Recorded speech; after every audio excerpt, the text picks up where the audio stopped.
Hello, everyone, and welcome to episode 28 of Sipping Tea with Stacey T. Can you believe it? We're almost at 30, people. We're almost there. Gonna wait for some of you to come in. So glad that you're gonna be spending some time with me trying to, fluff the hair a little bit. Let me tell y'all, it's been one of those days. One of those days. I'm hoping that you are enjoying your Saturday. And I apologize for last week, the Be Kind and Rewind episode, um, because I started it on here. Hey, thank you. Thank you, Kathy. I appreciate it. I started um, the episode last week, and for some reason, it did not capture the episode. And when I say I talked for the entire, hey, Cheryl. Um, I spoke for the entire 59 minutes last week and then went to go post it, and it only captured 18 seconds or whatever it was. To say that I was a little hot is putting it mildly. Many of you know that I'm also on TikTok. And so I did actually do, because I do this and then I take a little bit of a break and then I do my TikTok directly after. And so I actually spoke about the same concept, the same topic on TikTok. I found out that you can actually download the entirety of your lives, because I've been doing those pretty regularly on TikTok as well. So I found out that you can do that. So my intention is to upload what I spoke about on TikTok to here. So you'll still be able to hear the content. But I will tell you, it may be a little bit off-putting. I'll go on the limb of saying annoying because you'll hear me like thanking people for gifting me, because that's a little bit of a different concept on TikTok. So in any event, that's my intention. So I might try to edit it a little bit. My editing is not as strong as I would like for it to be. That might be something that I have to kind of amp up, but that's where we're at. So I thank you for being here today. I apologize for last week's episode. I will try to get you that content as quickly as I potentially can. But I'm really excited about the fact that I'm on episode 28. I honestly can't believe it. And I know I say that every episode, but the fact that I started this and I finally started it, because there's been so many things that I have intention to start and have not started them. And even if I did, I kind of got a little bit into it and I was done. I have been here every single Saturday, come hell or high water. And I'm proud of myself for that. I am giving myself that. And you'll hear me talk a little bit more about that idea, the concept of that as we progress, because I think that that's an area when obviously today's topic is everything to everybody. And I think that's something we don't do enough of. I think that's, something that we haven't been taught to do. There's lots of things and lots of great lessons you learn in life, but I don't think like appreciating your hard work or appreciating sacrifice or appreciating consistency, that's just not something we put any energy or attention into. So episode 28, episode 30 is coming down the pike, but I'm also I haven't really thought about the exact timing. I'm thinking maybe within the next month and a half. I'm looking to have an actual in-person sipping tea with Stacey T. I already have the location. And it will be an opportunity for us to, one, sip tea together, right? But it'll also be an opportunity that will allow for real community, because that's, for me, in my opinion, only my opinion, I do feel like community in general is lacking. And so for me, it's an exciting opportunity to be able to see you all, thank people who've been supporting me, and then also invite people into the community. As much, advertising that I try to do, there's obviously, pockets of people that I don't reach. And all of us also have people within our community that we think that we could bring into this one to make it stronger and to support one another. I feel like the time period we're in now, we're going to desperately need to be able to support one another, because things are getting crazy out here, folks. Things are getting crazy out here. So I think it's really important for us to it's really important for us to, have people that we can keep in our circle, have people that have our back, have and know people that are consistent and are caring and are considerate and are compassionate and are loving, all the things. And we act as adults as if we don't need that, and that is not the truth. It's just not the truth. So today's episode, Everything to Everybody, I think will, you know, it'll really dial into that a little bit deeper. So, but before we get into that, as every week, I have a tea that I'm going to try. So today's tea is, and it's a cold tea. It's Arizona. Ooh, gosh, that is not coming up clear. The light, woo, is bright for me because I need, my chocolate highlight, but it's not necessarily good for the product. So it is Arizona iced tea, sweet tea. Never had this, and okay, so I don't want to get canceled, but I will say this: sweet tea in general, like the sweet teas that I have had, I'm just like about. Like I'm not over the moon. I know people take it seriously. Oh, I need me sweet tea, and I'm gonna put every pack of sugar in the whole restaurant in it. Y'all heard Medea say that, right? Um, so I'm gonna try that. We'll see. I'm an Arizona iced tea to me is just good iced tea typically. So I don't think I've had.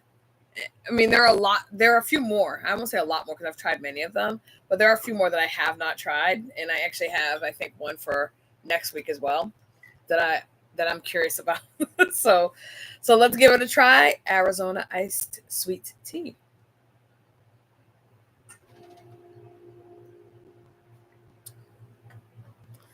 So it's very sweet.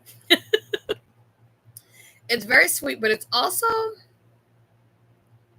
I'm trying to figure out the interesting thing about this tea is it's sweet, but I taste more of the tea. I'm trying to figure out how that makes sense. Like how that makes sense to really describe, but I feel like some of the other teas. So like I think I had one a few weeks ago that was like a very sweet, fruity. I can't remember. It was like something melon, and that was really just sweet. It tasted like juice, right? But I could still taste the tea. This, even though it's sweet tea, is very like the tea is sitting on my tongue. I taste it really prominently, but I taste this like overarching taste of sugar, for lack of better. How much is in here? Do I even want to know? And I love that it says 100% natural on the side. Um, so there's 3 servings in this, just as so you or as they describe. Oh Lord, no, I don't want to know how much sugar is in here. Any of you that have issues with sugar, do not even look at that label. Don't do it to yourself. And don't pick up the tea. But people be like, "Well, Stacey, I didn't look at the label. I just drank it." No, no, no, no, no, no. That is not for you. That is not for you whatsoever. So, it is. It's tasty. It is 100% sweet. It lives up to its name. It lives up to its name. All right. I'm already excited. I've been purposely talking for a little bit just to see that it's going to continue to record. And it seems like it is recording me. But I will tell you, if at some point it tells me, because last time it did tell me that there was like some type of a connection situation. If that does happen, I will close this and I will reopen it and start it over again. So just so you're aware of kind of where my head's at. All right, with that, let's get started in talking about everything to everybody. Um, and as you know, and for those of you who are new to this and maybe watching this after it is uploaded, um, when I started this whole process, sipping tea with Stacey T is part of my healing journey that I've been on for quite some time, but typically really dialed in on in February. I became unemployed, and all the things that I had put off for so long, it didn't make sense to give a reason to myself not to do something that I was always like, oh well, if I had the time, then I would do it, right? But even the not starting of this was because I literally was like, oh, well, I need to do this for this person, or I need to, this, I could, if I, in this time, I could be doing this instead. That's important. And I literally, or I could be, supporting this person that's, maybe running for office, or this person that's having an event. I was making reasons, and they were legitimate. So I'm not going to like discount them. I do like to support, especially people that are supportive of me. But I like to support people that I consider friends or people that I admire, causes that are important to me. I think it's important that we all do that. That being said, when is it that we are everything to us, right? When does that happen? Hey, Tiffany, girl, you are right on time. And as you can see, it's still playing. It's still playing. Girl, let me tell you what I tried today. I did my tea, and let me tell you what I tried. I tried this Arizona sweet tea. Like I said to people, if you cannot do if you cannot do sugar, leave it alone, y'all. Don't even look at that label. Don't look at the bottle. Don't touch it. Don't open it for somebody else and try to smell it. Just leave it alone, because the sugar content is real. But today we're talking about being everything to everybody, and I'm glad that you could be here. Diabetes in a bottle. Yeah, I would say it's fairly close. It's fairly close. Yeah. And again, I've tried lots of the other ones, and they taste sweet, or more like, they taste more like juice. This tastes more like tea with 100%. Yeah, I can't do it. Yeah, I've never tried it before. This is why when people are asking me, I've literally never tried any of the teas that I'm drinking on here. I think with the exception of the first tea that I had, which was a chai tea, which is the tea I drink typically, right? But every other tea, never ever tried them. And if I do try, if I do at some point drink a tea that I've had before, I'm going to tell you. But yeah, these teas have been a new introduction to me. I haven't had I've had Arizona iced teas, but it's like the lemon one, or I think I've definitely had the raspberry one as well, but I've never had the sweet tea. I've seen it many times and just walked past it. Excuse me. So in any event, as I said, the protocol for how I speak about my healing journey is really to go back into me as a kid, go through adolescence, growing older, and all the things that, or all the like little checkpoints. Because if you're going to heal, you have to be willing to dig up some stuff. And I've said this before, and I've said it a lot. Like I said, many of you know I'm on TikTok now as well, doing some of these lives. And what I've been telling people is, the healing journey in general is something, one, you want to commit to, because you don't want it to be a start and a stop, right? Many of us have had lots of starting and stops, maybe on a diet, or like we're going to eat differently. We're going to, do this. We're going to exercise more, whatever. We've had lots of things we're like committed to, but then just didn't like see it through. And again, no blame. Been there, done that. I should have the t-shirt that says that I've tried, stopped and started many times. But the problem with doing that in a healing journey is if you stop and start and stop and start, you're really just going on a merry-go-round. There's no point where you are progressing. You may have like unearthed, or you may be experiencing things or seeing things because you kind of dug a little bit, like you picked at it.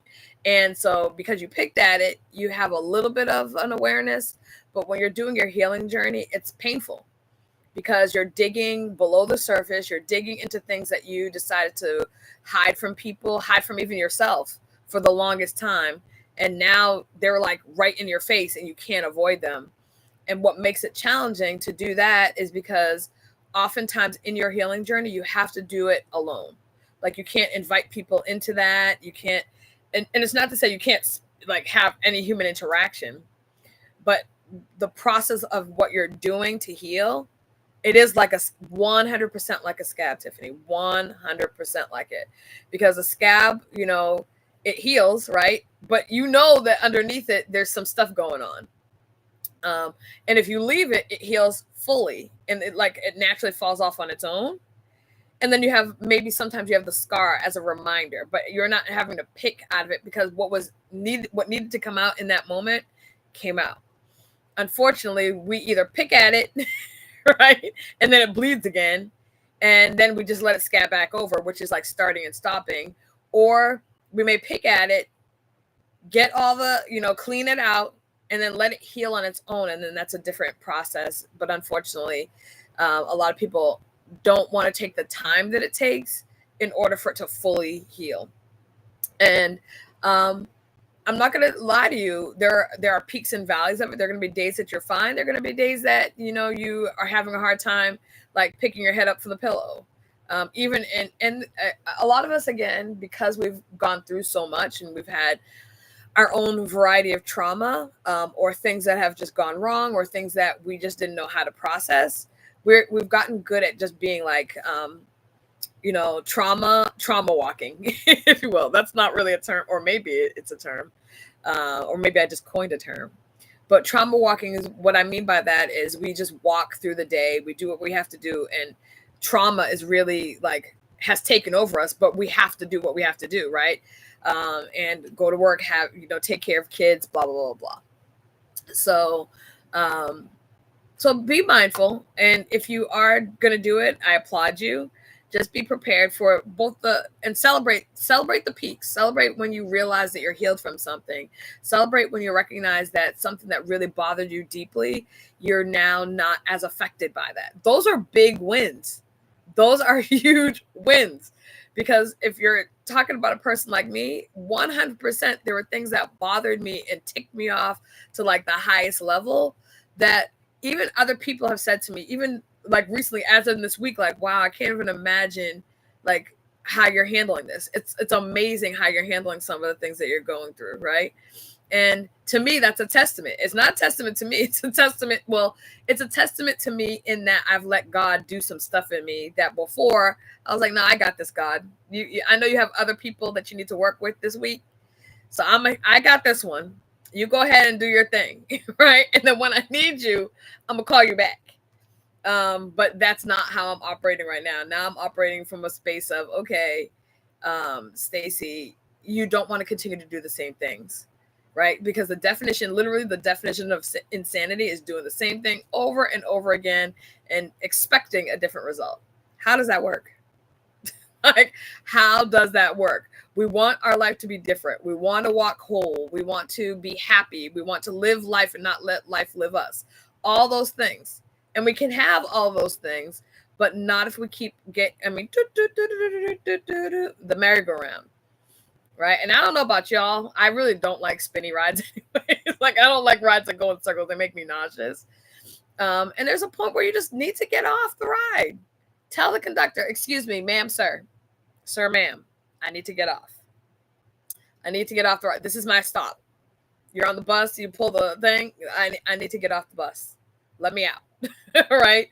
It's one of those things that you have to do for you, but you have to do it when you're ready. Because as I mentioned, the isolation part of it, and by isolation, I just really mean quieting the noise that other people will have to say, because people won't necessarily get why you felt like reclusive, or you're staying to yourself more. They won't understand why some of the things that you might have been involved in or might have done you don't want to do anymore, or you're not doing anymore. And it's fine that they don't get it, because it's not for them to get. It's for you to get. So I would just recommend being prepared. Saying all that to say, when we're everything to everybody, how do we become anything to ourselves? And I'm not even saying, I'm literally saying anything to ourselves, because our whole, hey, Tina, welcome in. Our whole focus is really on making sure we're nurturing, making sure other people are good, making sure. Okay, that's cool. But then, like, where exactly does that leave you? So I look back at me as a kid, and it's been interesting when you're on a healing journey and you're looking back to your childhood. One of the things that's really interesting, I know, I'm so excited.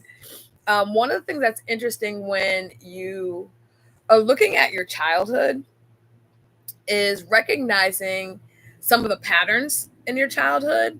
And, all of us had different childhoods. I mean, for many of us, we went to church, right? As part of our childhood. But we all had different childhoods. We were raised around different people. We had different family units. We experience different types of traumas or situations that we lived through and we survived, right? But me specifically, facts, right? But me as a kid, and I haven't really, and this is me being entirely honest, I haven't been able to like pinpoint the specific time where where I started this behavior, but I always want, so I think part of it is where you might sometimes fall in the family dynamic as well, as far as like your number in the family. So I obviously was the third of my mom's, my parents. There was no, of my parents' kids, right? I was the third. And so when my sister was born, I immediately took on like, I'm a big sister, right? Which I think every family tries to do, because you don't want the older sibling to like hate the younger sibling, and you don't want them to like, plot against them in their sleep and all that good stuff, which unfortunately does happen sometimes. And I didn't always like love her around, because I'm like, man, I was the baby before this chick came along, and now she's here and she's ruining my whole world, right? But she and I became really, really, really close. But I felt like the need to always have her under my wing, right? And I also like in the neighborhood, it, in the neighborhood, she'll tell you, I was like, who is this chick? Man, I had it good. I was like the cute little girl, and everybody was like, oh, she's so cute. And now there's another chocolate drop coming behind me. Like, who is this chick? She's pushing me out of my role. What are you trying to do? Right. But again, we're in a different place now. And we were in a different place when we were younger too. Like, we've always really been close. But in any event, even in addition to that, I recognize that very early on.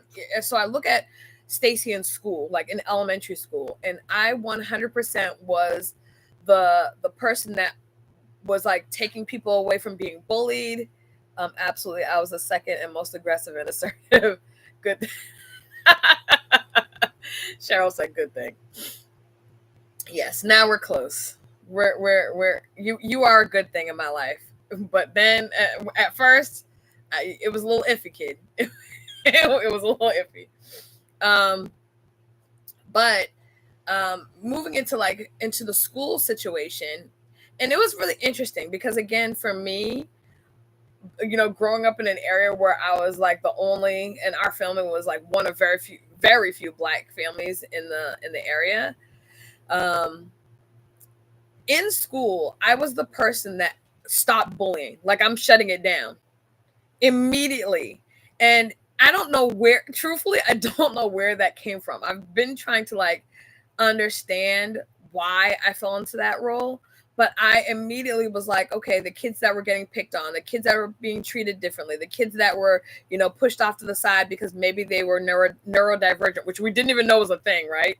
People would call kids slow and all these other things that people would call kids. And now we recognize processing is different. The way people see and learn is just different. But there was a lot of like, okay, this person just is whatever, right? They categorized everybody the same way. And for me, I would see a kid getting picked on, and I would put my physical body in between me and sometimes a kid that was bigger than me and this kid that was usually smaller than me. Because then it's funny because I'm 5'3.5", 5'4", and well, I'll say 5'4" because it makes me feel better, right? Even though that's still short. But then I was the same height in 5th grade that I am now. I never grew. 5th grade was it. That was a wrap. After that, it was the same thing. Word, I was the same. I couldn't stand bullying and bullies. I still to this day can't stand it. But I would stand in between them and I'd be like, are you good? Like, what's going on? First I'll check on, and the kids would be like, oh, mind your business. And I would turn around.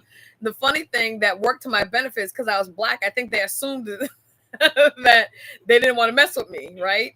Now, they didn't want to mess with me because I meant that thing, right? I meant that thing. Right?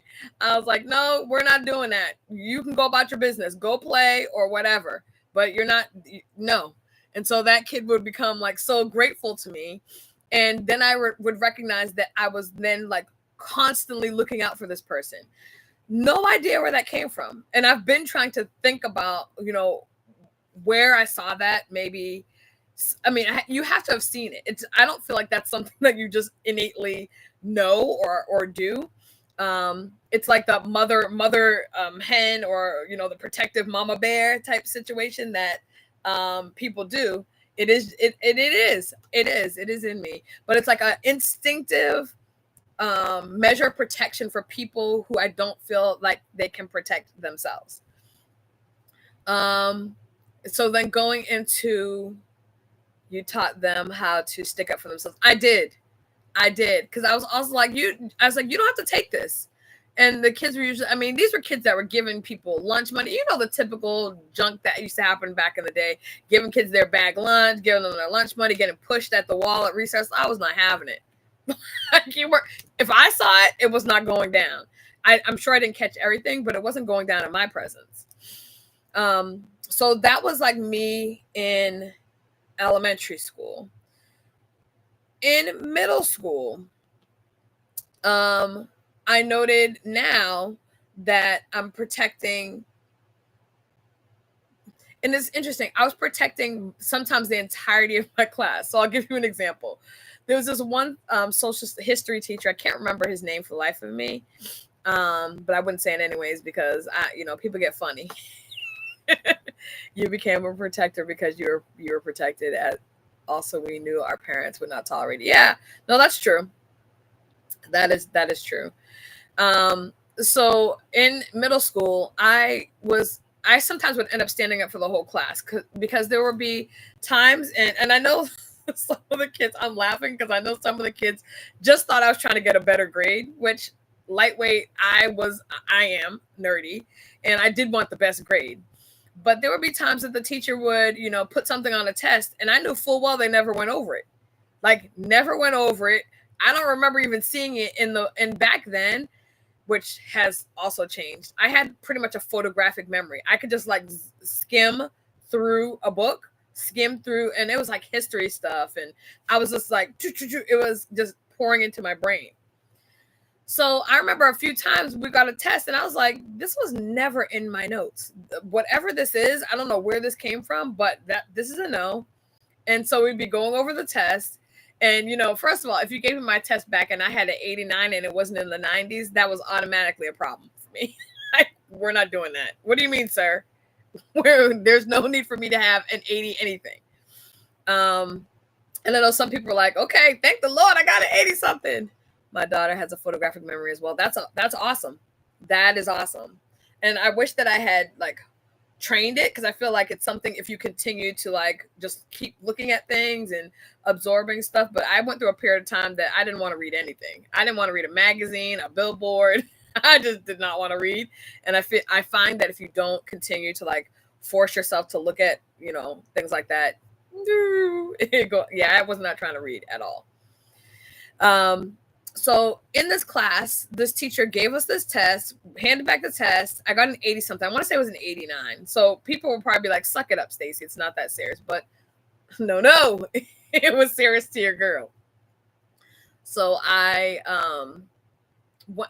raised my hand and because he had asked, are there any questions about the test? And I raised my hand. I was like, yeah, can you tell me where answer like 17, whatever the question was, where that came from? Because it's not in our notes. And I don't remember it being in that chapter. That were the chapters we were going to be reading. I don't remember it being in there. Well, of course it is, Stacey. And I was like, well, can you just tell us where it is then? And then immediately other kids, I remember distinctly other kids turning to look at me and smiling because they were thinking the same bloody thing, but they were just like, I guess I'm just going to take my grade. No. So, in any event, the teacher ended up looking. It wasn't in anybody, and he asked, well, does anybody else have it in their notes? And people were like, no, I don't remember that at all. And then he looked, it was in the next chapter. We hadn't gotten there yet. How are you going to grade me on something that we didn't read yet? And so then he had to mark all of our test scores up. And there was another question. So in any event, people got two questions higher of for their test. And so that brought my grade up to like a 95. And I was happy about that. That was beautiful. But the point is I knew I could see other people when I was looking at my test. I looked at some of the other people and I could see they were confused. Like, how, like, what, why did I get this score? I don't understand. And nobody was willing to stand up for themselves. Nobody, even when he asked if there was a question, I heard murmurings among them, but nobody would raise their hand. So again, I'm standing up for people, defending people. But when he was kind of like combative with me, what I recognized is I was trying to be everything for everybody who was being that for me. That was kind of the first time that I remember feeling like, wow, I stuck my neck out for people that didn't do it for me and didn't think about doing it for me. And I like literally, that's why in like when I was thinking about this as a topic, I was like, wow, that was the first time that I can remember that in a bigger setting. I mean, there are times where, people say, I'm going to I'll come over to, to play later, and they didn't do it or whatever. But this time was a time that I had stood up for a group of people, and I distinctly remember feeling like an island unto myself. I don't know if you guys remember Sister Act when Lauryn Hill is about to leave the classroom by herself, and Whoopi Goldberg's character says, "Are you? How is it on that limb by yourself, Miss Watson? Feeling all alone out on that limb?" That's exactly how your girl was feeling. He tried it. Almost most children are taught to accept and not question, and that is the truth. That is really true. But at that point, I was confused. And let me be clear. I was also taught to accept and not question. You speak when spoken to, and that's that type of thing. But I guess that's why I say a lot as I'm going through this healing journey. There's so much that I still can't unpack because I'm like, where did I in particular get this?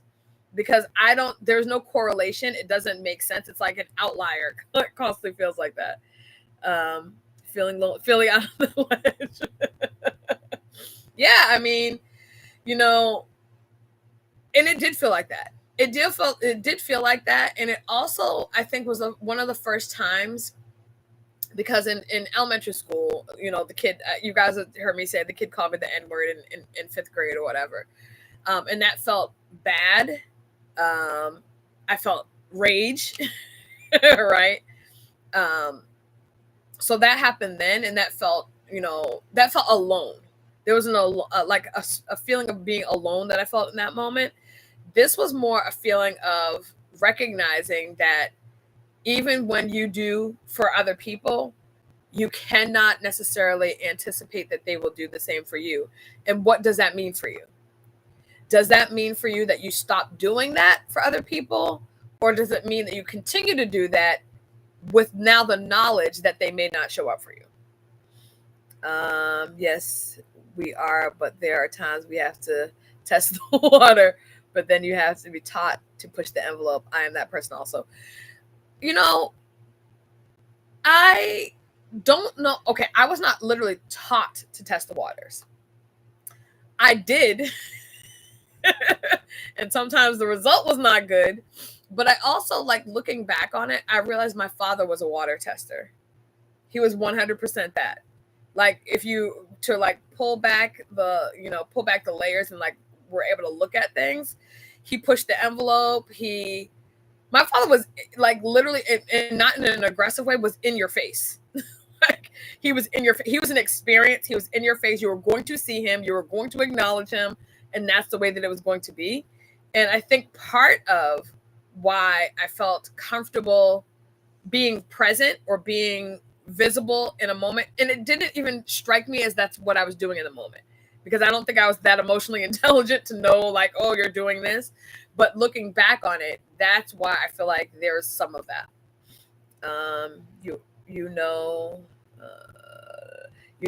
Others will not do what you do for them. Yeah. And so it's in your DNA, that part. Yeah. I mean, he was going to be seen. For better or worse, you're going to hear him, you're going to see him, and you're going to experience him, because he was a whole experience. But I think that's, I mean, and again, I can attach part of that potentially, but I haven't wrapped my whole self around that, other than to recognize that even then, God was planting seed in me for what I was going to need to do now, like at this point of my life. And you don't always, even though I'm seeking answers in my healing journey, as we know, when you ask God, you don't always get the answers you're looking for. Sometimes it's like, it feels like radio silence. So even though I'm going to continue to ask the questions, I feel like I will get the questions that I need to know answered, and some of the questions will reveal themselves to me in time. But that doesn't mean I'm going to still ask, because I'm like, God, hello, hi, testing, is this thing on? Like, there's absolutely going to be some of that. I do. I was saying to somebody the other day, I'm like, they say Jesus on the main line, tell me what you want. But sometimes I feel like I'm like, hello, God, hello. And I hear, doo-doo-doo, the number you have called. And I'm like, wait a minute. How you change your number? How you change your number, Jesus? I'm going to find your number. I'm going to ask somebody else. Don't make me Google it. I'm going to find your number and I'm going to call you back. But yeah, so that was how I felt kind of in middle school. And then I think the other thing that I was noting was watching, again, because my sister and I are 2 years, never stop asking. That is for sure. Lord, is that you? Are you there? I was telling people, at some point I'm going to do a skit. It's going to be a funny skit, but some folks will be a little ruffled about it, but they'll be okay. And the skit will talk about that. Like, hello. And then, I feel like, God would have a switchboard. He can't be answering the phone every time. He got some of his angels on the line and they're like, oh, Stacy again. You don't take this one. I got this one, Lord. I'm gonna handle this one for you. Just don't call. Don't call collect. I'm like, Jesus, do you accept the charges? He's like, no. Could you imagine? Lord have mercy. Thank God he doesn't do that. We do that.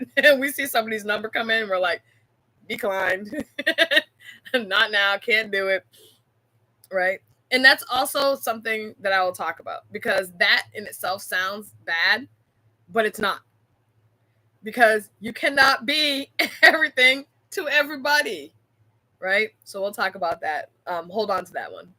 And if I forget to talk about it, please remind me about that. But so in middle school, the ending of middle school, I really start to catch my stride, as far as I think my personality started to develop a little bit more during that time. He paid it all, so you don't have to call collect. That's a good one, Cheryl. That's a good one. So what I will say is the rest of middle school was interesting because, one, I was trying to, kind of get to the point in the place where I knew what I really wanted to lean into as far as my education, who I want to associate myself with as far as that was concerned. But also at that time, I really started getting invested in like what I was doing in church, right? And so I was, well, not because I wanted to be, because my parents were. Working in hospitality, I was doing, helping events and, doing that type of thing. I tell people all the time, I did that even up until my mom retired from it for her, because that is not my ministry at all. I'm like, take this chicken wing and go sit down somewhere. Right? It's not my ministry. But so we start to do a lot of that. We're doing a lot of, work in that regard. And also I was in the choir. But the interesting thing was, right, NEP had 3 choirs, right? So I was always involved in the choirs all the way through. NEP, I'm forgetting that I'm talking to a lot of people that I know currently, but it's New England Pentecostal Ministries in Pelham, New Hampshire. For those of you who are going to be watching this later. Yes, I only help because of her. Oh, that's good to know. I'll let her know that. But what I will say is, I was involved in the Young Levite Choir, which was our youngest choir. Then I was involved in the middle choir, which kept changing its name. I don't remember what Voices of Praise, I think, was what it ended up being. But I was on that I think as it started, because there's really only like the young Levites and then they had the older choir, right? The thing that was interesting is even then, so I was, I think, 12 or 13 years old, and Bishop decided that he was going to have me sing on that choir and the adult choir. So I was doing double duty with the choirs. In addition to that, I was doing stuff in school. I was playing in the band. I was playing. I mean, there was a lot. I was doing track. I mean, there was a lot going on, a lot of moving pieces. So I was, this for that person, this for that person, this for that person, this for that person. So what I want for you guys that have the ability to write in the chat, I want you to write down all the titles that you currently possess, all of them, whether it's mom, sister, whatever. Write them in the chat. And I'm going to take a little bit more of this tea, but I'm going to put water in it because y'all, this sweet tea is a whole nother Young Levites, Voices of Praise, Crusade Choir, Mass Choir. Yeah. Those are all the choirs for sure. So write down all the titles that you currently possess. You don't have to write every single one because you'd be like auntie, cousin. But yeah, the ones that you consider your major titles, I guess.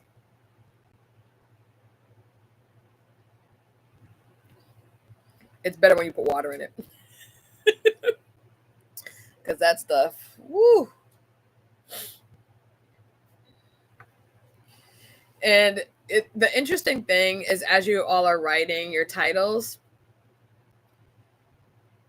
I think it's important to write down your titles because as you're doing it, and it's the practice of stopping. It's stopping your brain from just going about what it typically does.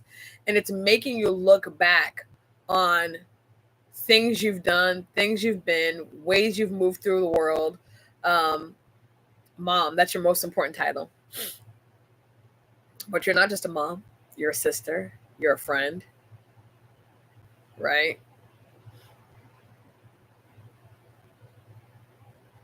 Mom, grandmother, PCA, daughter, advocate, friend, counselor, business owner, daughter, sister, friend, supporter, aunt, mentor. Sister, friend, daughter, someone to vent to. I like that one. I'm that one too, girl. I'm that one too. So I want you to take stock in that because you have, for some reason, become everything to everybody. Right? And it's important. Many of the things you guys wrote down were connections. And sometimes the connections are based on just the virtue of us being born into the world, right? You're being born into the world, you are a child of someone, right? So that's an automatic. You don't have like way to get around that. Now, further in life, you may not have a relationship with that person, but that person was still your parent. If you already had siblings here, then you will automatically become a sibling. That's something you don't, by virtue. Now, you may not have a relationship with that person, but by virtue of being alive, you do. Mom, interpreter, sister, friend, aunt. So you become that immediately. Like, you don't have a choice in that. But like many of you, I would say, have, and I think many of you wrote it, friend, right? A friend, that title is a choice. You walk into that knowing that that's what you want to do. And if you're anything like me, you take friendship really seriously, right? Friendship is not just like something that I say. I don't willy-nilly, call people that. I don't have many, and I'm cool with that. Like, I like it that way.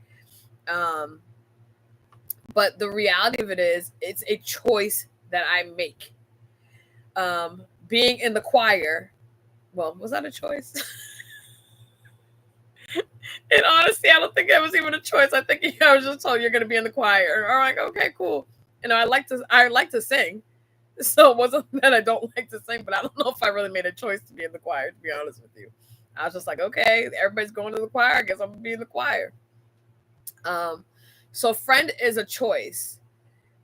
Business owner is a choice. And that's a daily choice, right? If you're an advocate for somebody, that's a choice. an exhausting choice very often, right?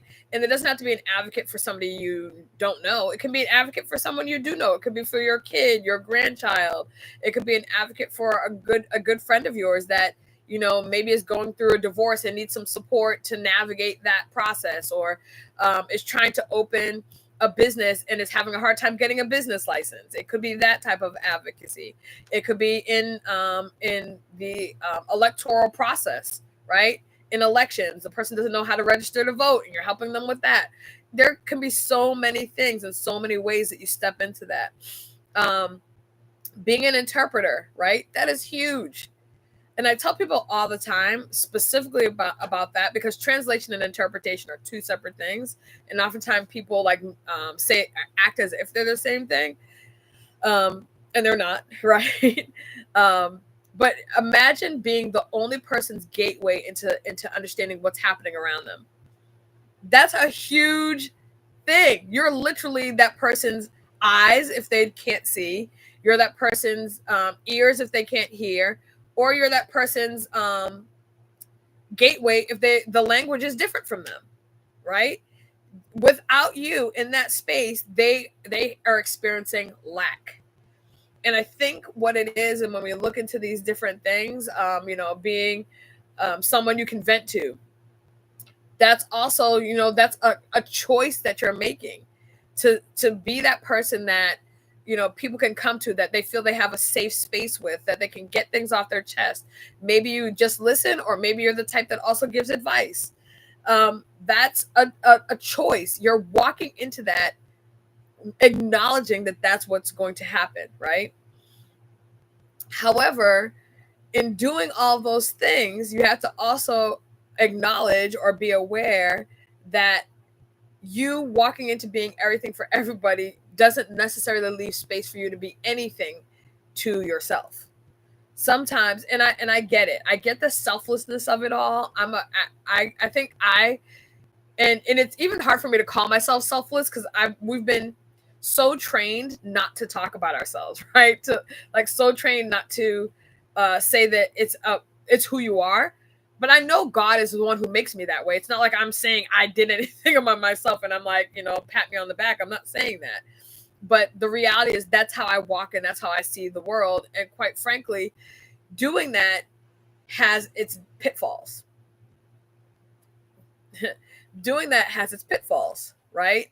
Because the problem is, at some point you may need to lean in on someone. You may need someone to do that for you. And where is that person? Because you're so busy being everyone to everyone else, being everyone to everybody else, you forget that you even matter. And then things start happening, maybe health issues start popping up, and you're recognizing, you haven't been caring for yourself the way that you should, or you're managing amount of stress that 10 people should be managing and not just you.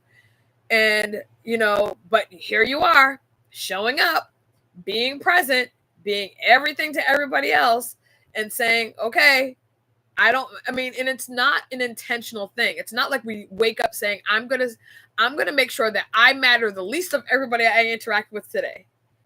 Right? I matter the least.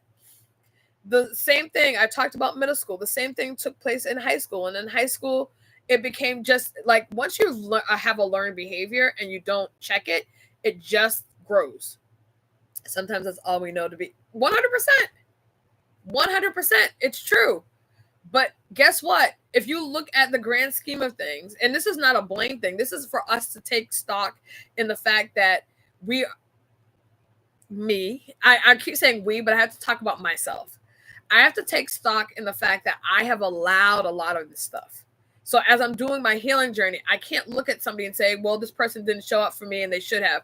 Should they have? 100%. But I can't expect people to treat me like I treat them, because they're not in my body.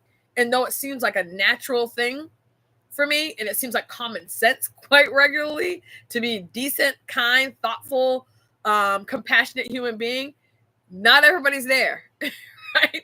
Not everybody's built like that. Not everybody was raised like that. Everybody has a different circumstance that they came into the world with. Now, some people adopt these habits through life, through experiencing people that are like that, and that's wonderful. Many of them may have experienced it from you all, right? Because maybe they didn't grow up with a compassionate parent. Maybe they didn't grow up in a loving environment. Maybe they didn't grow up where somebody, showed them that they mattered. And now you're showing up in all the ways to make sure that they do know those things. And that's fantastic. But the problem is depletion of self is a very, very real thing. But it's also important beyond just the depletion of yourself to recognize that you're supposed to take up space in the world. God didn't bring you to the world for you to just hide in some corner. Like, that was not the intent. That's not purpose. How does that fulfill purpose? It does not. And fulfilling purpose within itself, and somebody said this to me the other day, and I so appreciate it. Your purpose is not supposed to cause damage to you.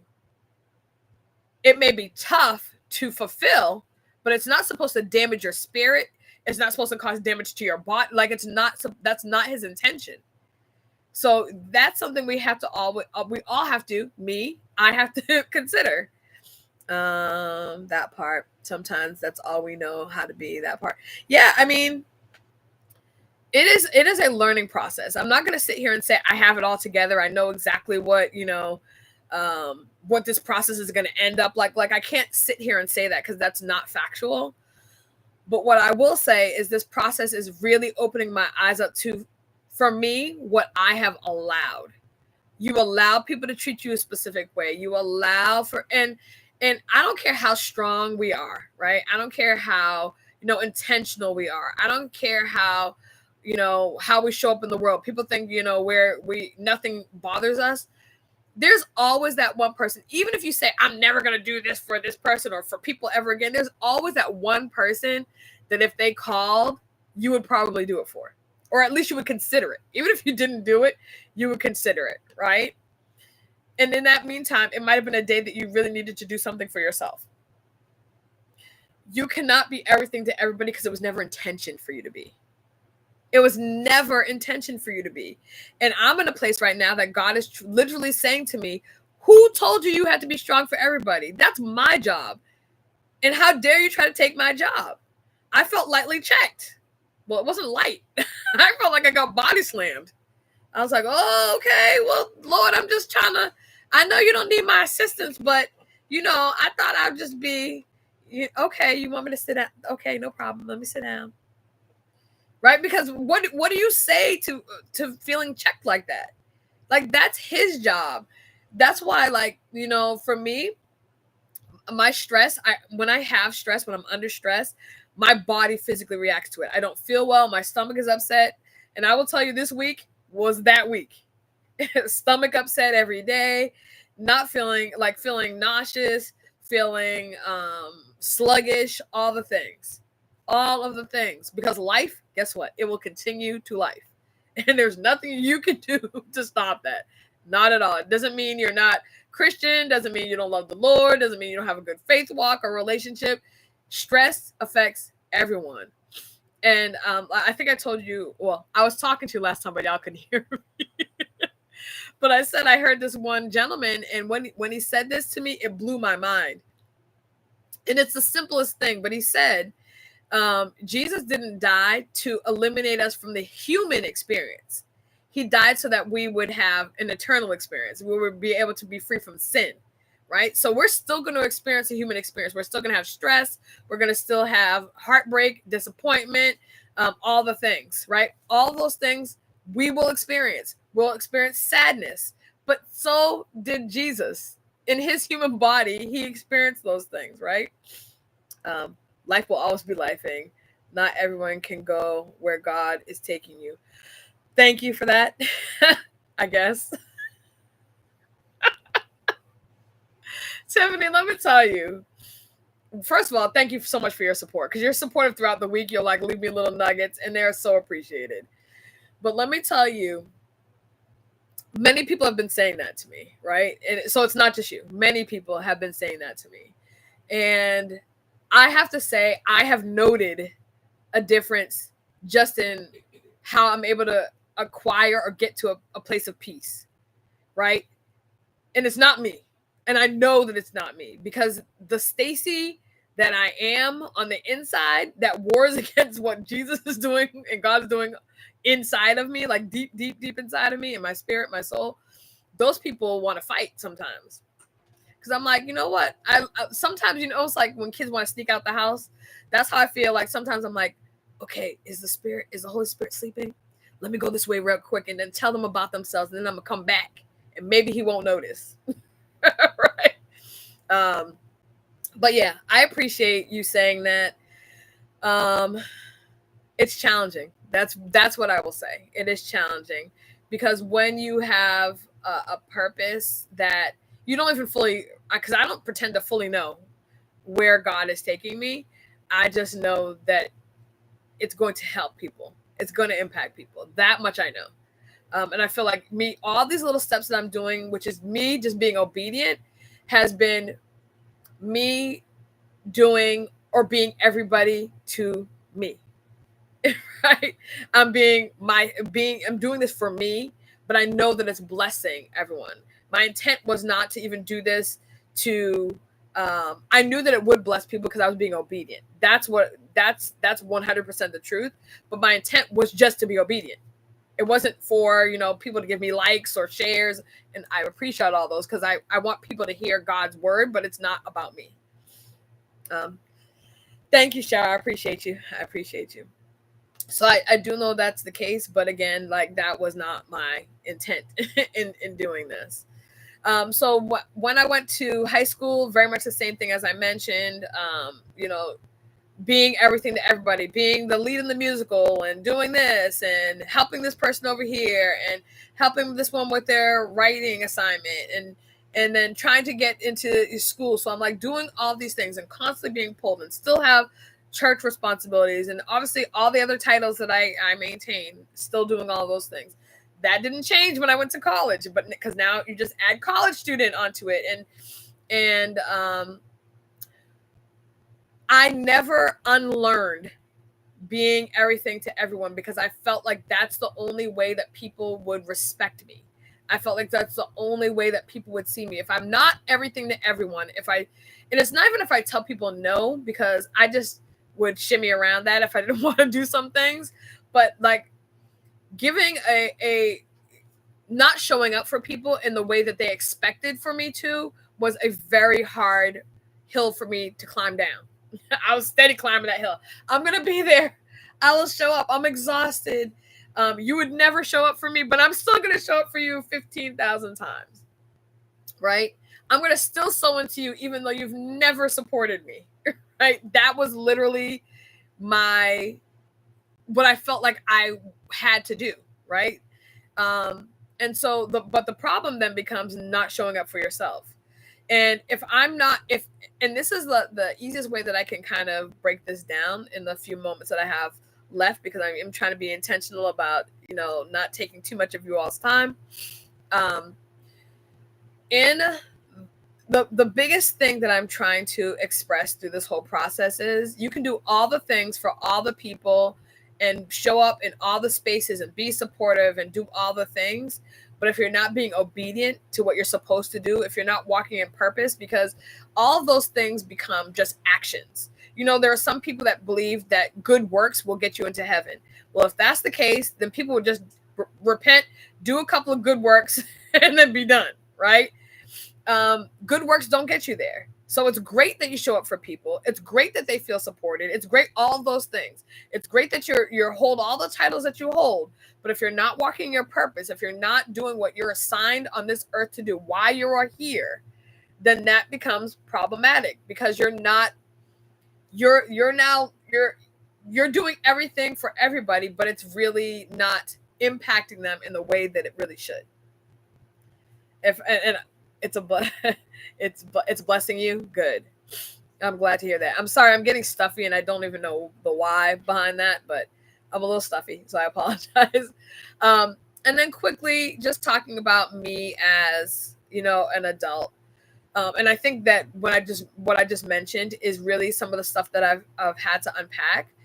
And I've had to also slow down because, my responsibilities have changed. The titles have changed, and they will continue to change. That's the thing. When you show up for everybody, what your life looks like in every moment is it's subject to change, right? You know, we always used to have programs at the church and it would say subject to change according to the movement of the spirit. Well, your life is subject to change by life just doing what it does. And you have to be willing to pivot. And what you will notice is and you have to be okay with this, when your pivot happens and the expectation you can't meet for someone else, you will note that sometimes those relationships cease to exist. Some of those relationships will stop.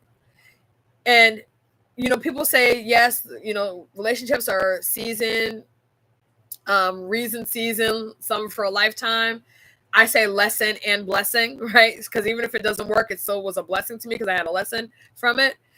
But you have to be okay with that.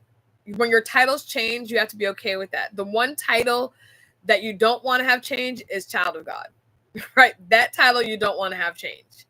And so while you're out there doing all the things, make sure that when you're doing all those things and being everything to everybody, that you're doing that because God told you to do what he has you doing. If that's purpose, if you're walking in purpose, doing what you're supposed to do, then 100% keep on keeping on. But at no point does God say, neglect yourself so that you can go to a basketball game to support somebody when you're physically exhausted. Because that's just not wisdom. That is not wisdom. I get it. I understand. You've always been there. 100%. I get it. And I'm speaking to myself now too, because I have done the same thing. But if that's not something he directed you to do, then who are you doing it for? It serves ego or it serves God. Which one is it? And so we have to be really, you know, mindful of that. That means, yeah, we might have to tell people no, and they're going to need to be okay with it. And if they're not, they're going to need to build a bridge and get over that sucker. That's all I can tell you, right? Because I'm really being intentional. The older that I get, being intentional about who I spend time with, who is in my circle, what I am doing, and who am I doing it for, right? Because being everything to everybody, being out there, oh, that girl always shows up. I know this girl. She always, okay, great. Do you ever call me outside of what I can do for you? Do you ever check on me outside of something that you need? Those are things that you need to be mindful of. And I'm not saying it to be, you know, some people, they just don't get it. They don't get it. But if you're wanting, because I believe many of you, if not all of you, said, you know, that, you know, you've been there for people and been a friend and all that, you're also created by God, right? So each and every one of you has that title. If you so choose to assume child of God, that is a title that belongs to you. Inheritance. You know, you are, that is yours. But if you're busy being everything to everybody, what are you being for you? And more importantly, what are you being for him? My daughter can definitely help with the word no. Yeah, and it's, look, the word no is challenging for a lot of people, and I understand that. The word no is hard because, you know, people don't like for people to not like them. I mean, I get it that on the surface level, people say, I don't care if people like me, but there's certain people that if they didn't like you, it might rub you the wrong way or hurt you, even though you may not ever show that or tell people that. That's the reality of it. We're human beings. We like connection, right? But being able to tell people no helps to build them, because oftentimes we do things for people and God wanted to do it for that person. And he does it way better than we ever would. But because we're like, here we go, Supergirl, let me go out and save the world. And he's like, excuse me. Hi, remember me? I created the world. I'm going to need you to take several seats. But we don't do that. We don't allow for him to operate sometimes in what he wants to do. And because of that, that's also why we feel like we have to be everything to everybody. Sometimes what we need to do to be everything for that person is to pray for them. That's all we need to do. I'm praying for you. I can't do X, Y, and Z, but I am praying for you. And also when you say you're praying for somebody, actually pray. Like, actually pray. I'm ever praying for you. Really? When was the last time you prayed for me? What day was it? So those are things you can be everything to everyone, but also make sure that, like I said, You're everything that God wants you to be for you and in you and through you. So, all right. With that, like I said, guys, I'm just unpacking this healing journey. It's interesting. It's an interesting ride. And I will let you all know when I do have the sipping tea in person. And then I might try to have it hybrid for, people that are further away, whatnot. But I am trying to do something very intentional to build community and make sure that we are really pouring into each other in all the right ways, So with that, as I say at the end of every one of my episodes, and I know this one went a little over, but that's all right. Y'all still here and I appreciate you. Be kind to yourself, be kind to others, and extend to yourself and please to me a measure of grace. I appreciate you all. God bless you all. And I will see you next Saturday on Sipping Tea with Stacey T for episode 29. My goodness. Bye, everyone. Have a great rest of your Saturday.